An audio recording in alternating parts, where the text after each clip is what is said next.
Bismillahirrahmanirrahim. Mейримдүү ырайымдуу Аллах Тааланын аты менен баштадым. Жараткан Аллах Таалага эсепсиз мактоолор болсун. Пайгамбарыбыз Мухаммад Мустафа саллаллаху алейхи вассаламга салам, салаваттар болсун.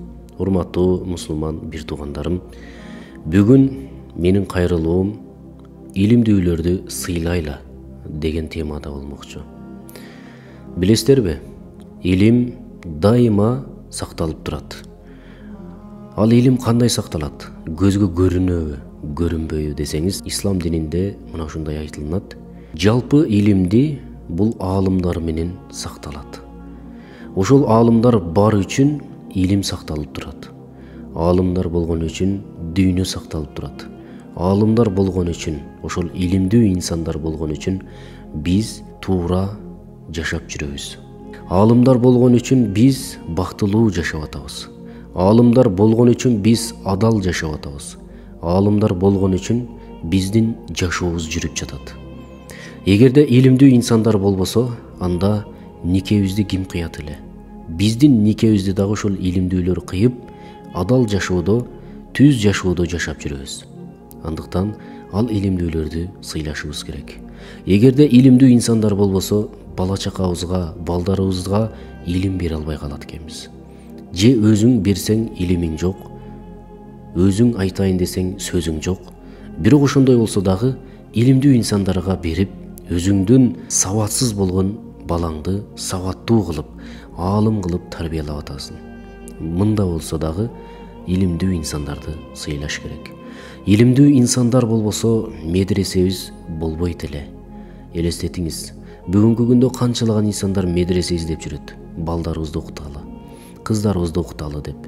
Демек, ошол илимдүү инсандар болгон үчүн сиз медресе издеп жүрөсүз. Эгер илимдүү инсандар болбосо, ал медресенин деле кереги жок эле. Илим бар жерде аалым бар, аалым бар жерде илим бар. Ошол үчүн аалымдарды дайыма сыйлайлы. Кыяматка жакын илим көтөрүлөт дейт. Бул эмне деген маани? Бул деген сөз илим көтөрүлөт деген илим кадимгидей көтөрүлүп кетпейт. Балким аалымдардын жаны алынат. Аалымдар өлөт, аалымдар кетет. Ошол учурда илим көтөрүлөт, ошол учурда кыямат кайым келет дейт.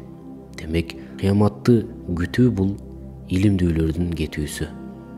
Пайгамбарыбыз саллаллаху алейхи вассалам бул дүйнө менен кош айтышып кеткен учурдан тартып, сахабалар кыяматты күткөн. Алардан кийинки табииндер дагы кыяматты күткөн. Табииндер дагы кыяматты күткөн. Мындайча айтканда, бүт баары кыяматты күтүп жашаган.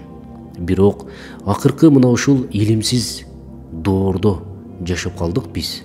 Ошол доордон кийинки инсандар биз кадимгидей өлбөчүдөй болуп жашап жүрөбүз. Кыямат келбечүдөй болуп жашап жүрөбүз. Бүгүнкү күндүн үммөтү мына ушундай болуп калды, тилекке каршы. Илимдүүлөрдү кадимкидей тилдеп калдык. Илимдүүлөрдү сыйлабай калдык. Илимдүүлөргө сөз атып, сөгүп калдык.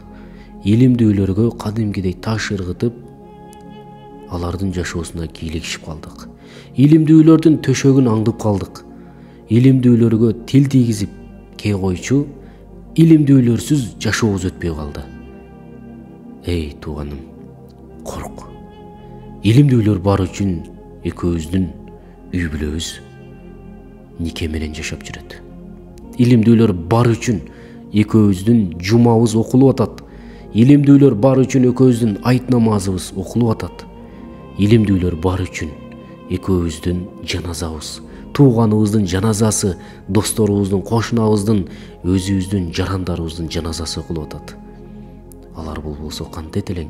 Илимдүүлөр болгон үчүн сенин балаңа оң кулагына азан, сол кулагына коомат айтылып атат. Илимдүүлөр болгон үчүн ушинтип жүрөбүз. Илимдүүлөр болгон үчүн мына ушундай жарыктыкта жүрөбүз.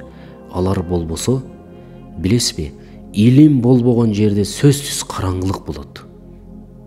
Караңгылык болгон жерде илим болбойт. Илим бул аалымдар. Аалымдарды сыйлайлы, бактайлы. Көзү тирүүсүндө сыйлап кадырлап калалы. Мен билем, бүгүнкү күндө канчалаган аалымдар, канчалаган залкарлар жүрөт. Аларды кадырлап, сыйлап, барктап калалы. Эртең көз өткөндөн кийин ыйлап, сыздап калбайлы. Буга биз көрдүк, жашап билдик. Өтө күчтүү аалымдарыбыз бул дүйнөдөн өттү. Аттиң ушул устаз болгондо деп башыбызды карамап калдык. Тилекке каршы аалымдарды дайыма сыйлап, кадырлап, барктап калалы.